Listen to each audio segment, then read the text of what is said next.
Hän oli vallassa 605–562 ennen ajanlaskun alkua. Hallitsijana Babylonian merkittävin ruhtinas. Hänet tunnetaan Juuden ja Jerusalemin valloituksistaan, joista sai alkunsa juutalaisten pakkosiirtolaisuus, niin sanottu Babylonian vankeus, sekä monumentaalisista rakennustöistään pääkaupungissa Babyloniassa. Kuninkaana hän rakennutti Istarin portin sekä Babylonin riippuvat puutarhat, yhden maailman 7 ihmeestä, jotta hänen vuoristomaasta kotoisin oleva vaimonsa tuntisi olonsa kotoisammaksi. Hän lisäsi myös viljelysmaata kaivuttamalla Eufrat-virrasta kastelukanavia tasangolle. Viljelijöiden ei tarvinnut pelätä kuivuutta. Hänen hallintoaikanaan Babylonia vaurastoi taloudellisesti ja sen liike-elämä kukoisti. Babylonin eli Baabelin kaupunkiin rakennettiin Baal-jumalan temppeli 91 metriä korkeaksi ja perinteisen tsikkuraaton muotoiseksi. Tuosta temppelistä tuli sen ajan turistinähtävyys. Vanha testamentti kuvaa, miten Jumala vei hallitsijalta vallan ja syöksi hänet eläinten keskuuteen 7 vuodeksi, kunnes tämä oppisi, että Jumala antaa vallan kenelle haluaa. Tuon 7 vuoden kuluttua hallitsija parani ja hänelle annettiin takaisin hänen paikkansa Babylonian hallitsijana. Päivien kuluttua minä nostin silmäni kohti taivasta ja sain ymmärrykseni takaisin. Ja kiitin korkeinta ja ylistin ja kunnioitin häntä, joka elää ikuisesti. Totisesti hänen valtansa on ikuinen valta ja hänen valtakuntansa pysyy polvesta polveen. Maan asukkaat ovat kaikki tyhjänveroiset. Tahtonsa mukaisesti hän tekee taivaan joukoille, maan asukkaille. Ei ole ketään, joka voisi estää hänen työtään ja joka voisi sanoa hänelle, mitä sinä teet. Silloin minä sain takaisin ymmärrykseni ja kuninkaallinen mahtini ja loistoni annettiin minulle jälleen. Hovimieheni ja ylimykseni nuutivat minut ja kuninkuuteni palautettiin ennalleen ja valtani lisääntyi entisestään. Nyt minä, Nebukadnessar, kiitän, ylistän ja kunnioitan taivaan kuningasta, jonka kaikki teot ovat oikeat ja kaikki tiet oikeudenmukaiset, ja joka pystyy nöyryyttämään ne, jotka elävät ylpeyden vallassa. Näin Jumala kirjoittaa Danielin kirjan 4. luvussa.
Kuuntelet kohtaamisia Suomen Sionissa podcastia.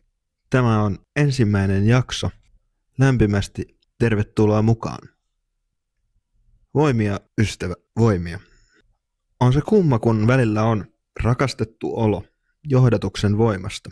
Tämän podcastin synnyin hetkellä, silloin kun tein päätöksen aloittaa tämän, olla uskollinen siinä, mihin oli kutsuttu. Lähetin viestin ystävälleni, jossa kirjoitin, kuinka olin juuri lukenut pitämääni päiväkirjaa uuden vuoden leiriltä vuodenvaihteessa 2011-2012. En tiedä, miksi otin tuon vihkon mukaani silloin, koska en juuri koskaan pidä päiväkirjaa. Silti oli kiitollinen olo juuri tällä hetkellä niistä siunauksista, joita nuo rukoukset ja muistot toivat. Päiväkirjan merkinnöissä erikoista tai jopa jännää siinä tekstissä oli, etten ole kirjannut juuri mitään tuon leirin opetuksien tai keskustelujen sisällöstä, ehkä muutama huippukohta vain, mutta olen tarkkaan merkinnyt ihmiset, nimineen ja keskustelun tai rukouksen aiheita. Oma päättelyni tästä on, ettei lopulta sillä ole niin suurta merkitystä, mitä sanotaan, kunhan sanotaan. Merkitys meidän ihmisten kohtaamisessa ja rakkauden osoittamisessa, kun usein näemme epäolennaisia yksityiskohtia ja pohdimme epäkohtia, virheitämme ja muuta merkityksetöntä sivuseikkaa. Ja kuitenkin, kuin lapsi, ei hän välttämättä muista, mitä joskus tehtiin tai sanottiin, mutta varmasti muistaa loistavasti sen sävyn, millä sanottiin, tai tuon tunnelman, jossa tekeminen tapahtui. Sekä tietenkin sen, oliko läheiset, äiti, isä, muu huoltaja, paikalla vai poissa. En ajatellut, että jonain päivänä tässä juttelisin sinulle kuulijani. Mutta kysymys ei olekaan siitä, keitä me olemme, millaisia lahjoja meillä on, vaan siihen, että olemmeko uskollisia sille, mihin meidän taivaallinen isämme meitä kutsuu. Itselleni rohkeutta suo Paavalin sanat toisessa korinttilaiskirjeessä, sen luvussa 12, jossa Paavali kirjoittaa, ja niin Jumala sanoi minulle, armossani on sinulle kyllin, sillä minun voimani tulee täydelliseksi heikkoudessa. Sen tähden minä mieluummin kerskaan heikkoudestani, että Kristuksen voima asettuisi minuun asumaan. Sen tähden minä olen mielistynyt heikkouteen, pahoinpitelyihin, hätään, vainoihin, ahdistuksiin. Kristuksen tähden, sillä kun olen heikko, juuri silloin minä olen väkevä. En usko, että minun puhe on se, mikä tuo sinulle elämääsi iloa, lohdutusta, ehkä joskus huumoriarvoa, sillä taivaallinen isämme luojana, Jumala kaikkivaltias, on myös huumorin luoja. Kohtaamisia perustuu omaan elämänkokemukseeni siitä, kuinka me jokainen tarvitsemme kohtaamisia. Työnimenä tällä podcastilla oli Suomen Sion Experience, Joe Rogan Experiencein mukaisesti. Vähän pitkiä jaksoja. Itse yritän pitää noin tunnissa nämä jaksot, mahdollisesti alle, ehkä vähän yli. Experience-sanana kääntyy suomen kieleen kokemus, elämys, jos haetaan substantiivia. Kokea, käydä läpi, kohdata, kohtaamisia. Siihen itse havainnoin. Ja koska puhumme kristillisestä viitekehyksestä, kärsiä myös verbinä sisältyy experienceen. Lisäksi se voi tarkoittaa myös havaintoa tai harjaantumista. Rakas kuulijani, sen lupaan, että yritän harjaantua podcastin pitäjänä jaksolta paremmaksi. Sisällöstä ja muodosta jaan sinulle sen verran. Pääsisältö on vieraan haastattelussa tai keskustelussa. Siinä kohtaamisessa, jonka käyn kunkin jakson kohdattavan kanssa. Nuo teemat, joista keskustelemme, ei toivottavasti ole itseltäni, vaan mielelläni kuuntelen, mitä kunkin jakson vieras kantaa sydämellään, millaisia ovat hänen teemansa.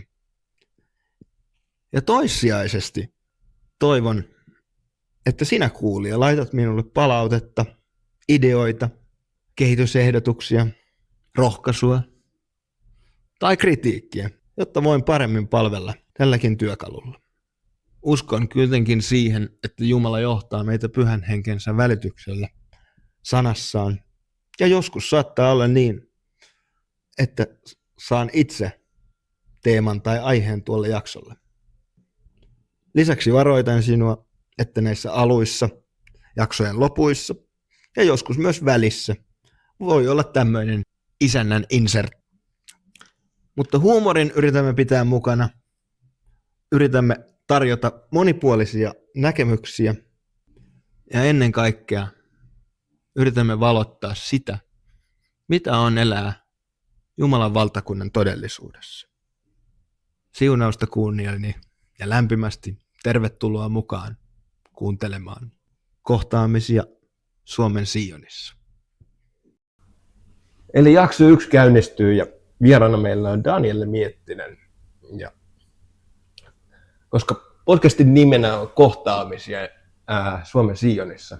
Suomen Sioni, mulle se edustaa Suomen valtakunnan rajojen sisäpuolella olevaa kristikuntaa ja semmoisia kohtaamisia, mitä tahallisesti tai tahattomasti Jumala johtaa sillä tiellä, missä saadaan kulkea. Ja olen iloinen siitä, että nimenomaan Danielen sain ensimmäisen jaksoa vieraaksi. Annetaan hänen itse kertoa kohta, kuka hän on, miten hän esittelee itsensä. Mä itse kirjoitin Danielesta, että hän on Kristuksen seuraaja, vaimo, äiti, kirjailija, toimittaja, oman tien kulkija, kenties jotain muuta, mitä muuta. Miksi Daniel ensimmäisen jakson vieraaksi? No, mä voin sitä valottaa hetken päästä. Annetaan hänen esitellä ensin itsensä. Kiitos Miikka tosi paljon kutsusta, mutta meidän piti rukoilla ensin.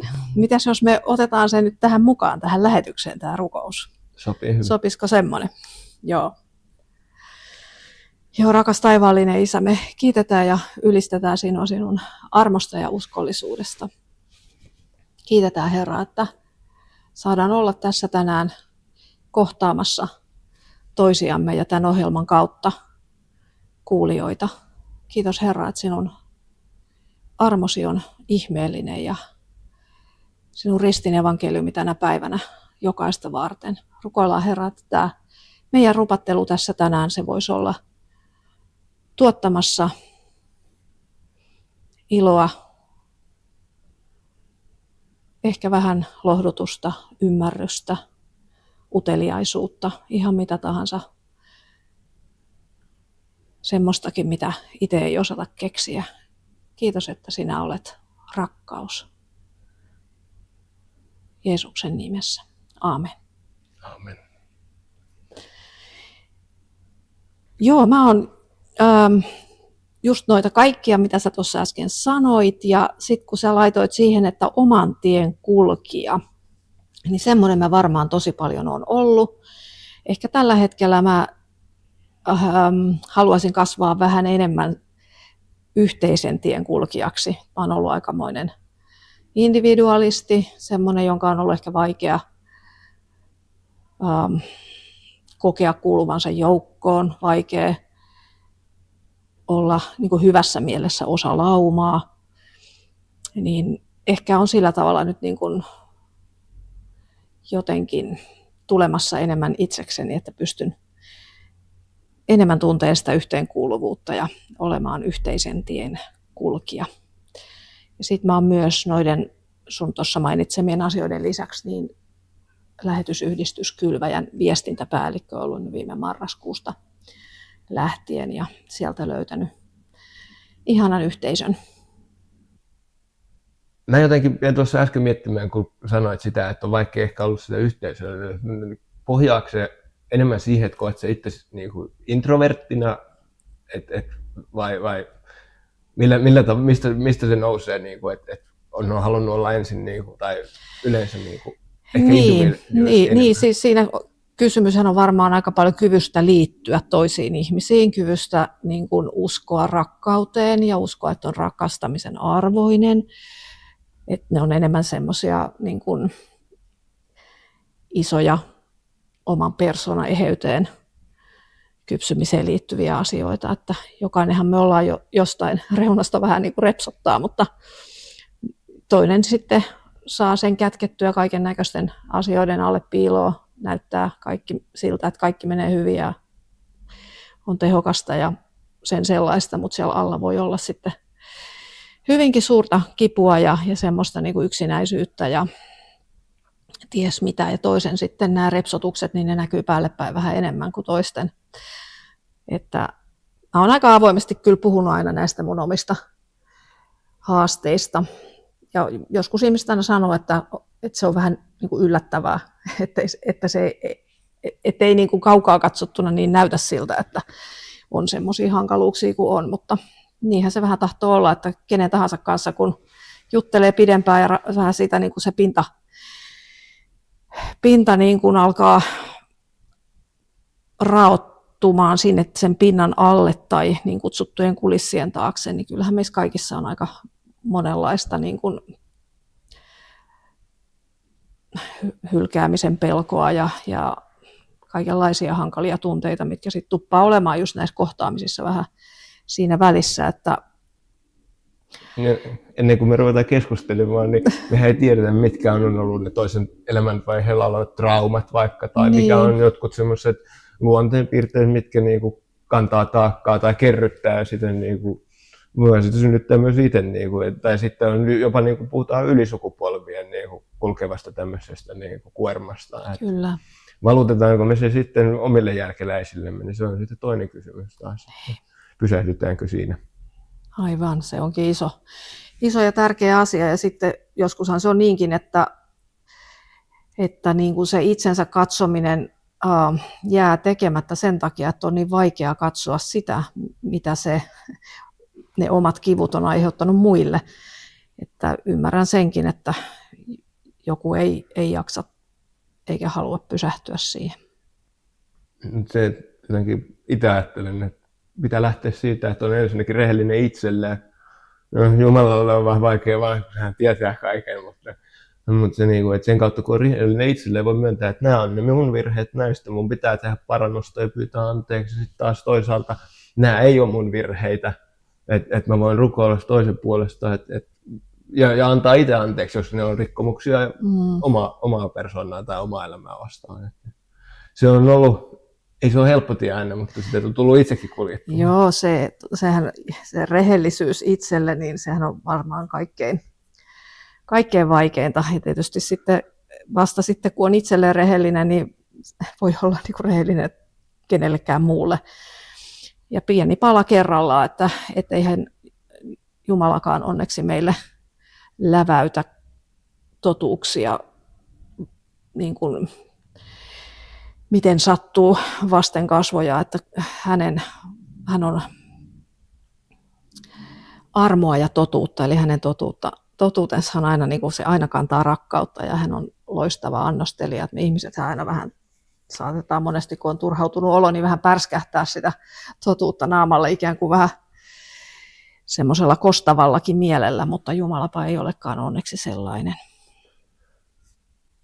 Mä kutsun tuota termillä isän sydän ja se on ihan hauska, miten sä nyt sanotit, koska mulla oli vihossa, missä mä alun perin tein ennen kuin kirjasin niitä koneelle ylös, niin mulla on ensimmäisenä täällä just isän sydän ja Jumalan armo, hyvä tahto. Wow.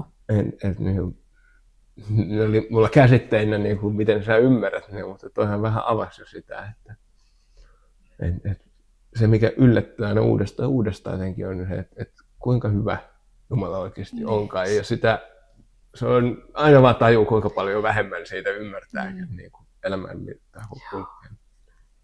Sekin on ihmeellinen paradoksi, että mitä enemmän tunnet, tai no sekin tuntuu vähän suureelliselta sanoa, mutta siis että mitä enemmän niin kuin alkaa hämmästellä sitä Jumalan rakkauden suuruutta ja armon syvyyttä ja niin kuin kaikkien ja kaikkialle riittävyyttä, niin sitä enemmän ymmärtää, että miten vähän vasta tajuaa.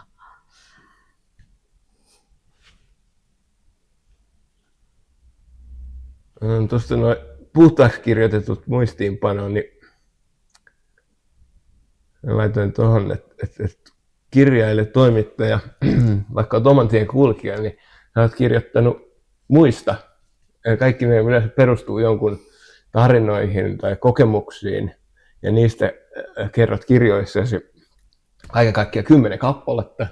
Tässä hiljattain kuulin, että henkilöltä, joka oli kirjoittanut vasta 1, että ei minua voi vielä kirjailijaksi sanoa, että veli on kirjoittanut jo 3, että hänet voi määritellä kirjailijaksi.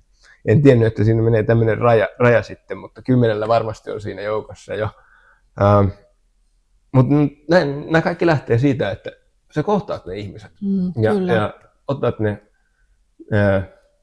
tehtävän annon vastaan tai keksit itse sen. Haluatko kertoa tästä, miten se prosessi menee ja sitten se, että miten se kohtaaminen ensimmäisenä tapahtuu? Joo, mä oon saanut tehdä aika paljon tilaustöitä, mikä on ollut tietenkin tosi mukavaa sen takia, että on tiennyt, että joku haluaa tämän kirjan.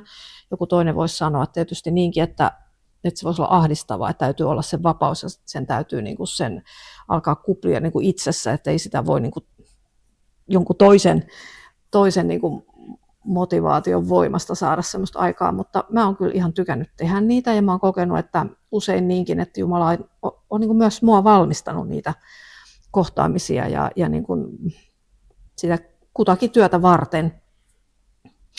Ja tietenkin siinä sitten, kun ihmisen elämään mennään tosi syvälle ja sitten kun ruvetaan kirjoja tekemään, niin siellä usein on semmoisia vaiheita siinä matkanteossa, että siihen liittyy tosi paljon niin kuin kipua, vaikeita tapahtumia.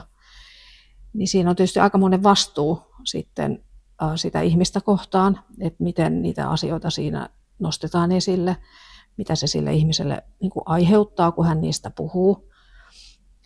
Ja sitten tietenkin on vastuu myös lukijalle, että miten lukijalle kertoo hyvin vaikeista, raskaista asioista niin, että se lopputulos, sen teoksen hedelmä on sitten jotain positiivista, eikä uudestaan ja uudestaan vaan lisätä niin kuin synkkyyttä tänne maailmaan kertomalla synkistä asioista. Että kyllä mä aika paljon mietin näitä asioita ja tietysti niissä sitten saa luottaakin siihen, että kun on kokenut silleen, että nämä on niin kuin jotenkin sieltä Jumalan maailmasta tullut nämä ideat ja kutsut tehdä niin, että hän sitten myös kaikissa näissä yksityiskohdissa auttaa. Ja myös niin, että ei tarvitse tehdä niin kuin mitään kenenkään kustannuksella, että ei olla sillä tavalla niin kuin saalistamassa mitään, vaan että Jumalan johdatuksessa voisiko olla niin rohkeat ajatteliset, että kun siinä pyytää saada kulkea, niin silloin se koituu siunaukseksi kaikille. No välikysymyksenä, miten se johdatus, miten sä koet sen, onko se päivittäistä rukouksen kautta, sanan kautta vai miten sun kohdalla näet elämässä sen johdatuksen? Onko se silleen, että isompia suuntaviivoja niin kuin tulee rukousvastauksina vai? Jos joku nyt miettii tuolla kuuntelee että mitä ihmettä tämä tarkoittaa. Joo, se on todella monenlaisia erilaisia asioita ja musta se on just niin kuin mahtavaa, että kun me kasvetaan erilaisissa niin kuin hengellisissä liikkeissä ja ympäristöissä, niin niitä asioita sanotetaan niin todella eri tavalla. Ja mä uskon, että tässäkin on se tietyt niin kuin sosiologiset lainalaisuudet vaikuttaa, että jos sä oot semmoisessa porukassa, missä ihmiset tuppaa kokea johdatusta tietyllä tavalla, niin sit sä menet vähän niin kuin siinä samassa. Että Jumalalla on kyllä niin kuin taito ja kyky niin kuin sitä johdatusta meille tarjota ja sitä niin kuin tehdä. Ja opettaa. Niin, ja olennaista mun mielestä siinä on se, että antaa hänen tehdä sitä ja että jotenkin niin kuin suostuisi riittävästi venkoiltua ja vastaan potkittuaan sitä kuitenkin taipumaan siihen Jumalan johdatukseen. Että ei siinä mun mielestä oikeastaan ole muuta kysymystä kuin se, että haluanko mä kuulla vai en. Että jos mä haluan kuulla, niin hän on kyllä taitava sitten puhumaan, että ei meidän tarvitse pelätä, että me voidaan mennä jotenkin johdatuksen ohi. että Jumalan isän rakkaus, just se sun ihana teema, niin se ympäröi meitä kaikessa ja kaiken aikaa. Ja me saadaan niin kuin lapsen lailla luottaa, että hänen silmänsä niin kuin seuraa meitä, että me ei jouduta vahingossa liian syvään veteen eikä junan alle eikä mihinkään. Tai no, tietysti maailmassa tapahtuu kaikkia asioita, mitkä on vähän niin kuin järkyttäviä ja selittämättömiä, ja senkin keskellä sitten on totta se ihmeellinen lupaus, että ei hiuskarvakaan putoa meidän päästä Jumalan sitä sallimatta, mutta siihen ei sitten taas meidän selitykset riitä. Mutta miten sitä itse kukakin kokee, niin se kirjo on valtava ja sehän on kauhean mielenkiintoinen ja siitähän voi kohtaamisessa niin kuin keskustella. Että kyllä mä oon joskus, kun mä oon ollut menossa väärin suuntiin, niin kokenut niin valtavaa rauhattomuutta esimerkiksi, että sinne päin ei ole enää voinut mennä. Ja sitten tietysti jälkeenpäin miettii, että no mistä mä tiedän, että oliko se psyykkistä levottomuutta vai niin kuin pyhän hengen vaikuttamaa, mutta sillä nyt on niin paljon väliä, se oli kuitenkin mahdoton suunta edetä. Ja sitten monesti tulee jotain ihmisiä, tulee jotain niin kuin kirjoja, niin artikkeleita, joku teema tuntuu toistuvan. Ja ehkä myös joku semmoinen niin kuin tekemisen flow ja semmoinen, että joku asia vaan niin kuin, että se menee eteenpäin, että siihen tulee ne tarvittavat asiat. Mä oon joskus esimerkiksi yrittänyt ruveta tekemään juttuja näihin tämmöisiin niin kuin yleisaikakauslehtiin. Se ei ole vaan niin kuin yhtään millään tavalla niin kuin lähtenyt lentoon se homma. Et siitä mä oon sitten ajatellut, että no, että se ei ole mun kutsumus, ei ole sitten olla siellä. Joo, mä itse olen tässä jonkun verran saanut opettaa aiheesta myöskin, niin kuin, ja itsellessä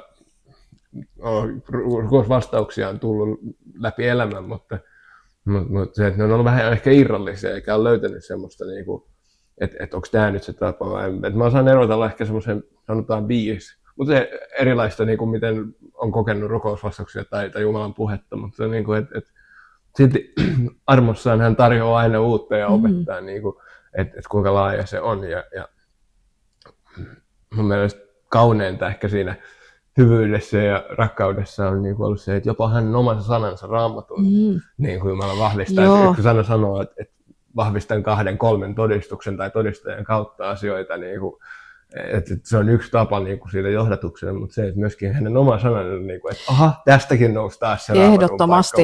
Hyvä, kun sanoit tuon, koska toihan on ilman muuta se kivijalka, siis se, että me ollaan päivittäin niin kuin hänen sanansa niin kutsutusti alla. Se on vähän hurskas ilmaisu, mutta silti mun mielestä ihan hyvä, että kun viipyy siinä, että sehän on tietenkin se kaikkein tärkein ja se voimallinen, että siinä sanassa on ihmeellinen voima, niin kuin paitsi näyttää meille, niin mä jotenkin ajattelen, että se sana on se, joka myös luo sitä todellisuutta niin kuin meissä ja meidän kautta, jota Jumala niin kuin haluaa täällä maan päällä.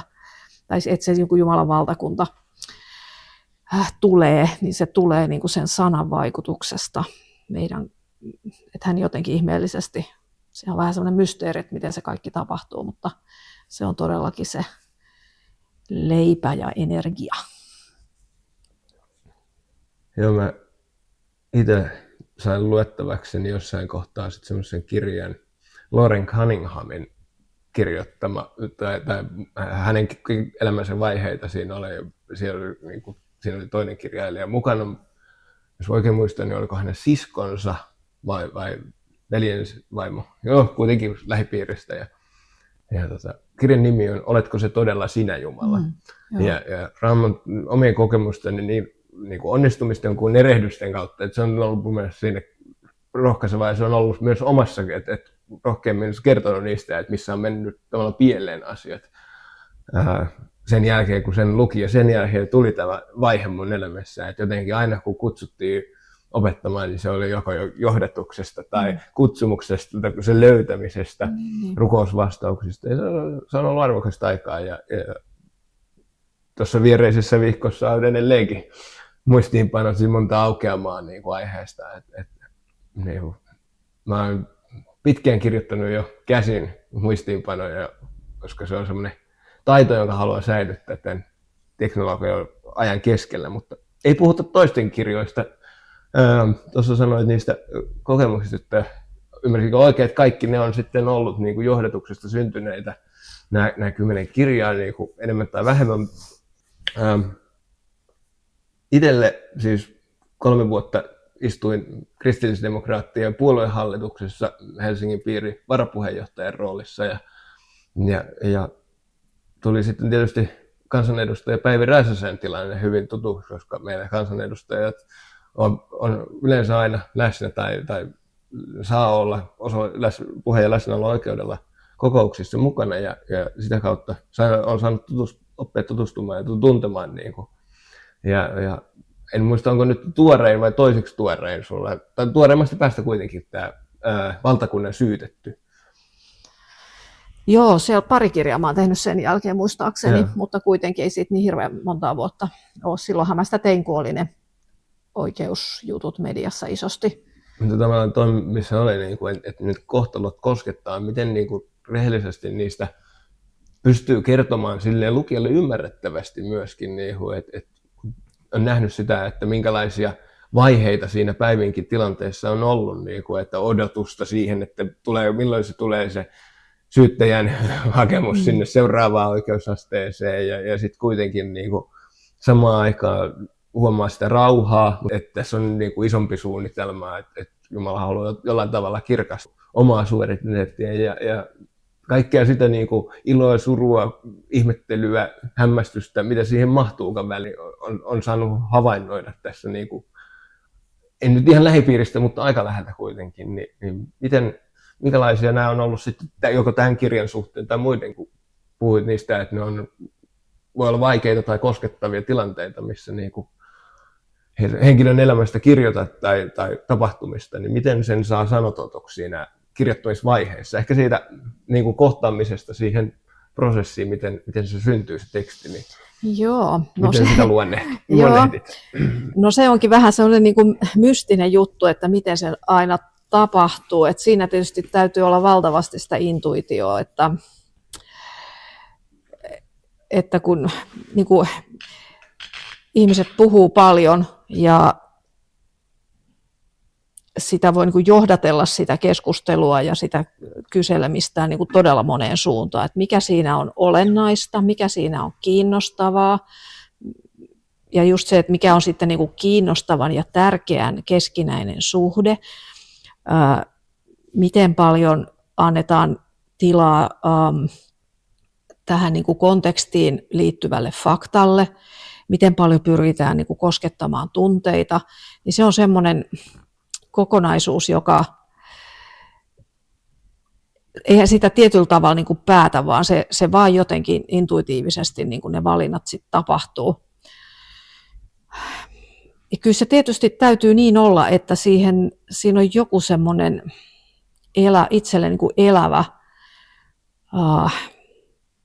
mielenkiintoinen niin kuin joku uteliaisuus ja semmoinen, niin kuin, että se alkaa sillä tavalla kiehtoa mielikuvitusta, että miten se tarina rakentuu siitä faktasta ja kaikesta siitä paljosta materiaalista, koska siis materiaaliahan on niin kuin kaiken näköistä materiaalia on niin kuin aivan loputtomasti, että milloin sä oot niin kuin riittävän paljon etsinyt sitä kaikkea ja minkä perässä sä sitten niin kuin lähdet kulkemaan ja sieltähän niin kuin punoutuu sitten semmoinen niin kuin hyvin ohut niin kuin tarina siitä kaikesta paljosta ja sitä ei saa hukata sitä niin kuin, sitä johtolankaa, että se pitää alusta loppuun asti pysyä niin kuin kasassa se, että sulla niin kuin, sä aloitat jostain ja sitten sä kuljetat niin kuin sitä juttua sinne ja sitten siinä voi olla tietty määrä niitä sivuasioita, mutta mun tyylissä aika vähän, että semmoisia niin kuin pieniä rinnakkaistarinoita mä en kauheasti tuo siihen, että mä yritän tehdä sen lukijalle aika helpoksi lukea sitä ja sitten kuitenkin niin, että se lukija ehkä vähän niin kuin huomaamattaankin ymmärtää siitä kokonaisuudesta enemmän kuin mitä ennen sitä kirjan lukemista tiesi. Ja mulle on aina ollut todella tärkeää se, että on niin kuin tällaista näkökulmien moneutta, että mulle esimerkiksi just tätä Räsäsen kirjaa tehdessä oli tosi tärkeää, että kustantaja hyväksyi sen, että mä toin siihen myös näitä muita näkökulmia. Ja sitten mä olin todella kiitollinen siitä, kun valtakunnan syyttäjä oli valmis tähän niin kuin haastatteluun. Arvostan häntä siitä erittäin paljon. Ja mun mielestä se ja sitten tämä henkilö, joka halusi Päivin tästä vastuuseen näistä kommunikaatioistaan, niin kommunikoinnistaan, niin että hänkin suostui siitä omasta näkökulmastaan kertomaan. Niin jos meiltä puuttuu se, että me vaan yritetään vahvistaa niin kuin sitä omaa tirkistysreikää, niin se ei ole, sit mun mielestä kirjallisuus ei ole ihan niin kuin löytänyt vielä sitä tehtäväänsä. Se ei ole ainakaan propagandakirjallisuutta. Enemmänkin voisiko sanoa tämän haastattelun perusteella, että oman tien kulkijan lisäksi olet myös totuudenetsijä. Että sä haet sitä semmoista, että mikä on se ihmisten liikuttaja, valottaa ihmisille sitä, että nämä asiat ei ole aina niin mustavalkoisia. Niin, tuossa on tietysti siis se, että yhdessä paikassa oli tästä kirjasta arvio. Mä arvostin sitä, se oli todella terävänäköisesti kirjoitettu ja siinä muun muassa niin kuin sanottiin, että mä en tee synteesiä, tai ei se näillä sanoilla ollut, mutta että mä niin kuin kerron näitä näkökulmia, mä tuon ne, mutta mä en niin kuin arvioi niitä itse. Ja sitä voi kritisoida, että voi ajatella, että mä niin kuin annan lukijan tehdä ne johtopäätökset itse, luotan lukijaan, että mä tuon hänelle tiettyjä niin kuin vaikutelmia, erilaisia tapoja ymmärtää joku asia näiden ihmisten, niin kuin, että mistä taustoista tai maailmoista ne on tullut niihin omiin päätelmiinsä. Mutta sitten se, että mä en vedä niitä niin kuin yhteen, mä en niin kuin valitse sieltä niin kuin kirjailijana itse niin kuin mitään, niin tietysti voi kysyä, että pitäisikö se sitten kuitenkin tehdä. Mutta ei siihen tarvitse nyt tässä mitään sanoa, mutta se on sellainen, mitä mä oon miettinyt, että onko se niin kuin jonkunlaista niin kuin pakoilua sitten. Mun täytyy sitä vähän varmaan miettiä. Ehkä siitä tulee minulle se mielikuva, että toimittajan tehtävähän on raportoida lähinnä siitä, mitä on, niin kuin, vaikka miettii uutisia, jos ne on oikeasti uutisia, eikä siinä pyritä mielipidevaikuttamiseen niinkään. Niin kuin, no, on tietysti tekstilaina, mutta siis semmoinen niin kuin esitellä sen asian niin kuin laitoja, että minkälaisia näkemyksiä siinä on, ja siitähän ei välttämättä tarvitse tehdä sitä, enkä usko, että siitä tarvitsee kokea niin kuin taakkaa. Niin. Toi muuten mä sanon vielä tuosta niin kuin vaikuttamisesta, että mikä on vaikuttavaa, sehän on ihan valtavan iso kysymys, että mun mielestä niin kuin varsinkin nuori sukupolvi, niin ne niin kuin heti haistaa semmoisen niin kuin vaikuttamisyrityksen ja ne ottaa jalat alle ja kirmaa poispäin, että ei ihminen halua olla vaikuttamisen kohteena. Että kaikki semmoinen niin kuin markkinointi, niin se on kyllä, no pakkohan sitä on tehdä, meilläkin tuolla Kylväjässä suositellaan monenlaisia asioita, että jossain mielessä se on väistämätöntä. Mutta kyllä mä itse niin kuin ajattelen, että se mikä on vaikuttavaa, niin se on niin kuin, just ehkä tämä mitä sä teet, eli niin kuin tuodaan ihmiset niin kuin lähelle ja näytetään erilaisia niin kuin todellisuuksia, erilaisia näkökulmia niin kuin nähdä asioita. Ja totta kai tarvitaan sit myös ihan vain tietoa, että kyllä tieto on vaikuttavaa. Ja jopa tilastot voi olla todella vaikuttavia. Että myös sit se semmoinen, että aina jotenkin sen niin kuin tunnekokemuksen kautta yritetään vaikuttaa, niin vähän mä oon ruvennut sitäkin protestoimaan, että kyllä meidän tarvitsisi jotenkin luottaa siihen, että ihminen jaksaa ajatella myös niin kuin faktan perusteella, tehdä johtopäätöksiä niin kuin tiedon varassa.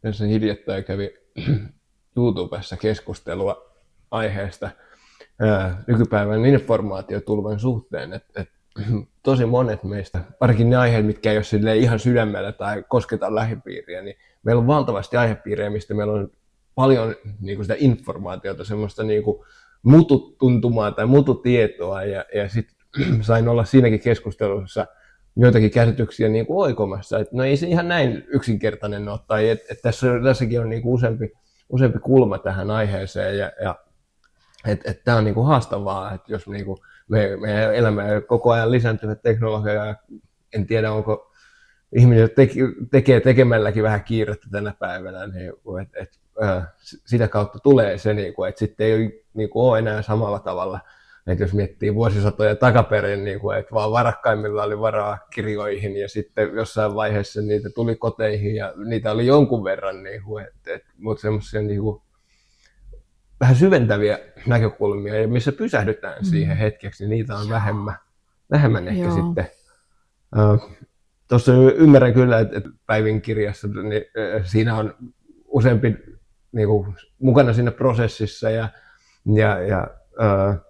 tässä kirjoitit, oliko Uudentien, 2 vuotta sitten kansalaisuuspäivillä julkaistiin kirja Uudentien historiasta, ja siinähän on ihmisiä ollut mukana eri vaiheissa, ei ole pelkästään Leif Nummela siellä, ja niistä ymmärrän sen, että miten siihen saa näkökulmaa. Miten sitten tämmöinen, tuossa kuuntelin Emil Antonin podcastia, jossa olit vieraana muutama vuosi takaperin, missä oli katolisista 4 henkilöä, ja kaikille oli antanut tietyn määrän, ja se ei ilmeisesti ole kuitenkaan mikään 1000-sivuinen kirja, että miten semmoiseen saa? Ootas mä vähän vielä, eli se Uudentien kirja, niin se ei ole siis Uudentien, tai siis kansanlähetyksen historiasta, vaan se on kansanlähetyksen niin kuin lähetystyön historia, oli niin kuin se, mitä lähdettiin niin kuin miettimään, ja sitten se päädyttiin siihen, että valittiin tietty määrä lähetystyön tekijöitä, joiden elämäntarinan kautta kerrottiin sitten sitä kansanlähetyksen lähetystyön siinä samassa juhlassa taas sitten valittiin, niin kuin Leif Nummela jätti niin kuin mantteliin. Se oli ehkä itsellä siinä, että Santeri, joka oli ollut STI:llä, Suomen teologisessa instituutissa pääsihteerinä, tuttu ystäväni, niin siirtyi siihen tehtävään Uudentien päätoimittajaksi. Ja sitten tavallaan siinä se viikonloppu oli semmoinen, että siinä ehti tapahtua niin paljon kaikkea. Kyllä. Aika sitten tietysti ei enää pysy niin selkeänä kaikki.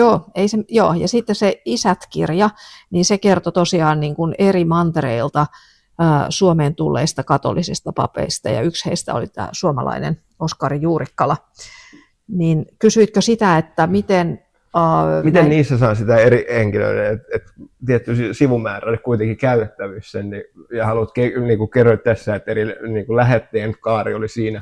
Meinaatko sitä, että miten voi niin paljon elettyä elämää niin kuin saada puristettua niin rajattuun siitä vaikeuksista tavallaan. Niin, no se ei, siis tietysti tässä on se, että kun mä oon taustaltani kuitenkin toimittaja, ja toimittajallahan on aina se tietty aika tarkka X-merkkiä saa olla välilyönteineen, niin sitä jotenkin on oppinut siihen semmoiseen tiivistämiseen ja niin kuin sen, että aika herkästi niin kuin se tapahtuu semmoinen, että mitkä tässä nyt on niin kuin ne olennaiset asiat, että ei jää niin kuin 50 sivuksi niin kuin pohtimaan sit jotain koulukiusaamiskokemusta, minkä hyvin voisi tehdä ja jonka arvoinen semmoinen kokemus voi hyvin olla.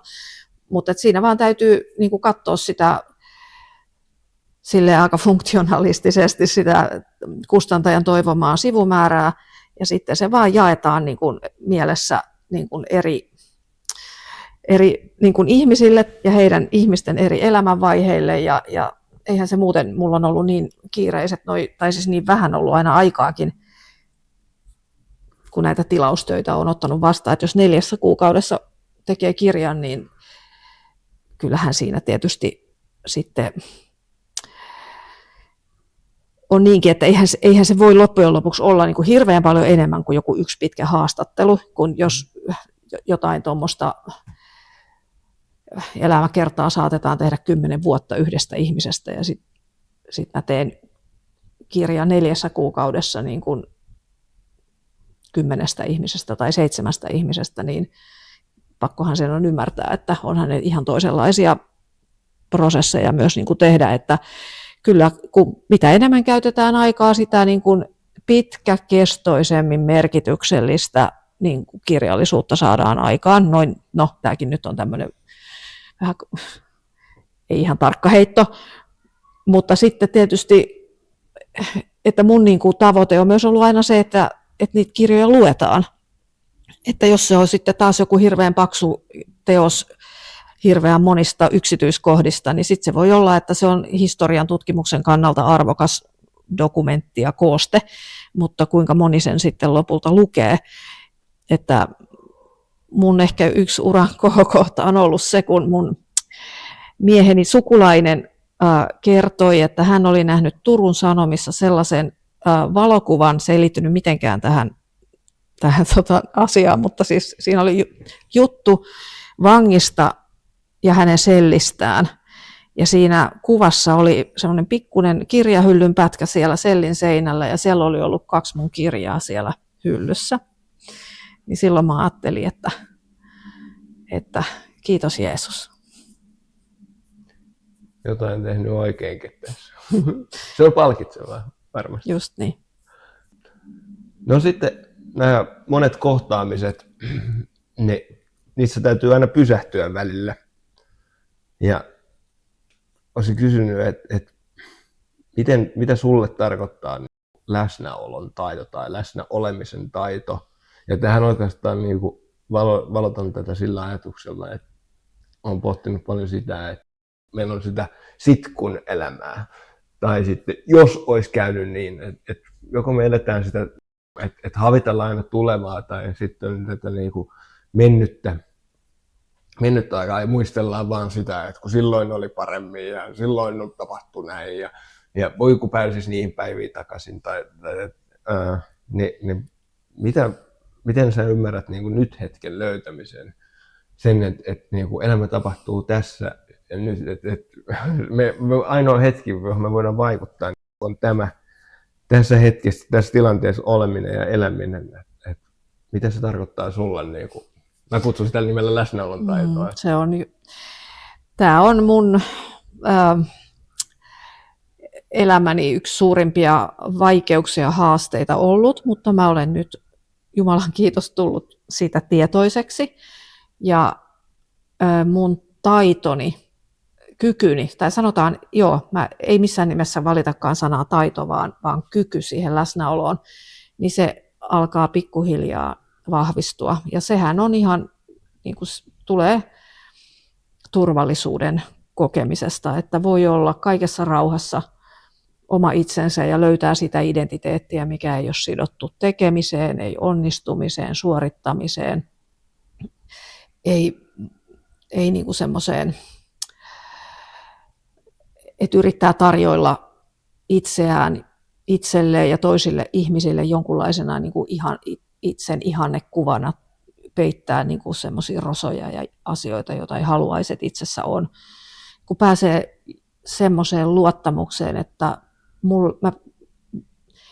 mulle on täällä maailmassa rakkautta semmoisena kuin mä olen, ja mä kykenen yhteyteen ja rakkauteen ihmisten kanssa semmoisena kuin mä olen, niin siitä se varmaan jotenkin tulee sitten se läsnäolon kyky. Ja se on pitkä matka monelle, että kyllähän sen tietää, kuka miettii, että minkälaisten ihmisten kanssa on tullut semmoinen olo, että he ovat olleet jotenkin niin kuin siinä omana itsenään kaikessa rauhassa niin kuin saatavilla ja olemassa. Siinä ei niin kuin kolise maskit toisiinsa eikä se tuoda semmoisia niin kuin saavutuksia ja suorituksia ja kelle se nyt mikäkin on, onko ne titteleitä, varallisuutta, ulkonäköä, eri ihmisille erilaisia asioita, jotka niin kuin on siinä suojana. Et sitten ei ole läsnäoloa, jos on näitä tämmöisiä niin kuin kuoria, joita me halutaan toisillemme tarjota. Ja mä ajattelen, että aika paljon siinä on kysymys siitä, tai se alkaa varmaan siitä, että mä voin niin kuin rakastaa itseäni semmoisena kuin mä oon, erehtyvänä ja monessa asiassa epäonnistuneena. Ja että mä olen sellaisena niin kuin Jumalan armon tähden rakkauden arvoinen. valta, mammona, asema, titteli, noita mainitsit tuossa, niistä saisi melkein oma jakso, koska mulla tuli taas ajatuksia niin kuin siitä, että kuinka ne voi tulla esteiksi tai hidasteiksi, idoleiksi, jopa epäjumaleiksi. Niin kuin. Mutta sekin olisi ihan kokonaan oma keskusteluaiheensa. Ja en ehkä niihin mene tässä kohtaa, mutta siis toi justiin, että onko se kohtaaminen niin kuin kuulluksi tulemisen tarpeesta vai kuulluksi tuleminen niin sen kohtaamisen tarpeesta? Onko se tarve, jos sanotaan, että se on kyky niin kuin kohdata toista, mutta miten sitten sen kohdattavan näkökulmasta? Onko meidän ihmisenä niin kuin, kohtaamisessa se, että me tullaan huomioiduksi, kuulluiksi, nähdyiksi? Vai niin kuin, tapahtuuko se sen takia, että me tullaan kohdatuiksi? Niin, eikö se kohtaaminen ole sitä, että siinä on se vastavuoroinen, niin kuin, että siinä on se vastaanotetuksi tuleminen, että me otamme toisemme vastaan, me rakastamme toisiamme, kuuntelemme. Eikö se rakkaus ole sitä, että se toinen saa tilaa minussa, sen asiat saa tilaa minussa, välittyy se kokemus, että se mikä on mulle tärkeää, niin mä voin sen sunkaan jakaa ja mä luotan siihen, että se on sullekin sen siinä hetkessä tärkeää. Että tietysti me ihmiset, niin kuin meidän muisti ja kantokyky on rajallinen ja siinä sitten tietysti tulee se, että taivaallinen Isä kantaa meitä mielessään kaiken aikaa, mutta onhan meille tietenkin tosi tärkeää se, että on myös niin kuin ihmisiä, joiden mielessä me saadaan niin kuin olla rakastettuina ja että meidän asiat on näiden ihmisten mielessä niin kuin tärkeitä. Mutta just se, että kun on kysymys niin kuin tasa-arvoisesta kohtaamisesta, niin silloinhan siinä tietysti tarvitsisi olla se vuorovaikutus niin, että kummallakin on siinä se oma vuoronsa ja oma tilansa sille jakamiselle. Ja myös sitten, että se vuorovaikutus synnyttää siinä kahden välissä jotain semmoista, mitä ei ollut ennen, ja se on ainutlaatuista. Se syntyy juuri niiden kahden ihmisten kesken, jotka siinä ovat kohtaamassa. Aika usein, kun kuuntelee ihmisten keskusteluja, niin ne on vähän sellaisia niin kuin monologeja peräkkäin. Tuntuu, että ne ihmiset ei oikein kuuntele, mitä se toinen sanoo. Odottaa sitä omaa vuoroa, että ne pääsee sitten puhumaan, mutta ne ei niin kuin reagoi toisiinsa. Siinä on tilaisuus niin kuin jotenkin ikään kuin helpottaa omaa oloaan puhumalla sitä ääneen, ja se ei ole niin kauhean väliä sitten, että mihin se menee ja mitä sille tapahtuu, niin että miten voisi sillä lailla olla, ettei koko ajan vaan odota sitä omaa vuoroaan, vaan että itsessä olisi tilaa sen toisen ihmisen tarpeille ja niin kuin innostuksen aiheille. Mutta se riippuu tietysti paljon siitä omasta psyykkisestä tilasta, mikä se kulloinkin on, että kuinka paljon on taakottunut ja väsynyt ja muuta, että sitä tilaa. Ja sen takia tietenkin just se itsestään huolen pitäminen, niin sehän on rakkautta, koska kun mä pidän itsestäni huolta, niin mulla on silloin tilaa sille toiselle ihmiselle myös. Olen iloinen ja kiitän sinua suuresti siitä, että tulit tähän mukaan, koska vaikka se oli hieno viikonloppu ja juhla silloin pari vuotta sitten, kansanlähetyspäivät, mitä silloin vietettiin, niin se, mikä minulle parhaiten jäi siitä mieleen, oli se jotenkin se hassu. Koen, että se oli Jumalalta, koska ei todennäköisyys silleen, että tulimme sitten kanavasta tai pääteltaohjelmasta tai kahvilasta, mistä vaan, niin aina me tavattiin sun kanssa siinä juhlateltan niin kuin takaosassa ja välillä sä olit yksin siinä, välillä miehes kanssa ja se oli jotenkin semmoinen, niin kuin, no urheilulähetyksistä on se, että selostajat on siellä paikan päällä, missä kisat on ja sitten tulee välillä tämä, että niin kuin annetaan vuoro kommentaattoreille, että sanotaan, että takaisin Pasilaan, niin jotenkin se oli takaisin niin kuin sinne juhlateltan taakse ja se oli jotenkin semmoinen, niin kuin, että mä sanoinkin, että mä mielelläni lähden tekemään tätä ohjelmaa ja otan vieraaksi, ketä mä saan ikinä johdatatkaan Jumala vaan tähän, mutta ensimmäisen jaksoa mä toivon, että mä saan niin kuin Danielle vieraaksi ja se oli ihan puhtaasti siitä armosta, mitä niin kuin silloin koin siellä niin kuin, ja mä ainakin tulin kohdatuksi silloin ja toivon, että niin kuin siitä asti odottanut vaan, että mä voin tarjota niin kuin vastavuorosta kohtaamista myös ja sen takia ehkä jotenkin halusin tässä niin kuin nimenomaan antaa Jumalalle ensinnäkin kunnia, mutta myöskin sulle siitä, että sun elämään mahtuu niin paljon kaiken näköistä ja on mahtunut ja tulee varmasti mahtumaan, niin kuin, että se tie on vaan niin kuin, no, niin kuin sanotaan, että kristityllä se on aina vaan se tie ylöspäin, parempaan päin. Tuossa mitä aiemmin sanoit, niin monessa kohtaa mulla nousi mieleen niin Getsemanen tapahtuma, kun Jeesus herännyt myöhemmin hän tulee sinne ja löytää opetuslapset nukkumasta, mutta siinä, että jääkää tähän odottamaan, niin sitten hän ottaa ne 3 lähintä siihen niin, ja sitten menee heistäkin vielä vähän matkan päähän. Ja olen miettinyt sitä, että miten Johannes nuorena poikana niin kuin, on ollut siellä kuuntelemassa osan siitä rukouksesta, ja se on onneksi säilynyt meillä. Johannes 17 on siis, usein se tulee näissä itse mieleen, että kun me mietitään eroja eri, niin kuin, että miten se alkuseurakunta, ne 12, että miten se on haarautunut niin moneen oksaan. Ja että jos meitä on 7 eri kirkollisessa tai kristillisessä traditioissa, niin yli 300 erilaista kirkkokuntaa ja 33 000 erilaista kirkkoa. Että se ei ihan pidä paikkansa, se Raamatun jakeet, jota mä haen, on se, että Isä, anna heidän olla yhtä, niin kuin me olemme yhtä, jotta maailma uskoisi sinun lähettäneen minut. Ja toisessa kohdassa se toistuu siinä rukouksessa 2. Mutta tämä justiin, että tämä yhteys, niin, ja se ei noussut tuossa kontekstissa nyt tässä keskustelussa, vaan nimenomaan tämä näin, että myös yksilöinä välittämättä siitä, että mikä on niin kuin, ensinnäkin se niin kuin toisen kirkko- tai seurakuntayhteys, mutta se, niin kuin, että ylipäätään kaikki me ihmiset ollaan Jumalan luomia. Mutta se niin kuin vielä, että sitten kun me ollaan kristitty, me ollaan päätetty niin kuin lähteä seuraamaan Jeesusta meidän Herran ja vapahtajana, niin sen kautta sitten tulee tämä näin, että meistä tulee siskoja ja veljiä niin kuin Jumalan perheessä. Ja miten me kohdellaan, niin kuin, että näenkö mä vanhemmat ihmiset niin kuin tässä viitekehyksessä niin kuin omina isinä, äitinä, isoisinä, isoäiteinä, näenkö mä siskoina ja veljinä saman niin nuoremmat, niin kuin näenkö mä ne omina poikina ja tyttärinä. Että tavallaan se on ehkä se, mikä on auttanut hahmottamaan sitä, että hei, miten mun tulee rakastaa näitä ihmisiä ja miten mä voin niin kuin palvella ja kohdata. Ja se on ehkä se syy, miksi mä tässä nyt istun sun kanssa. Haluaisin sitä valottaa tähän loppuun. Niin kuin, että. Kiitos, kuulostaa aivan ihanalta ja jotenkin toi siunaa mua, kun sun sydämessä toi Jumalan sana elää noin rikkaana ja elävänä, niin se on suuri asia.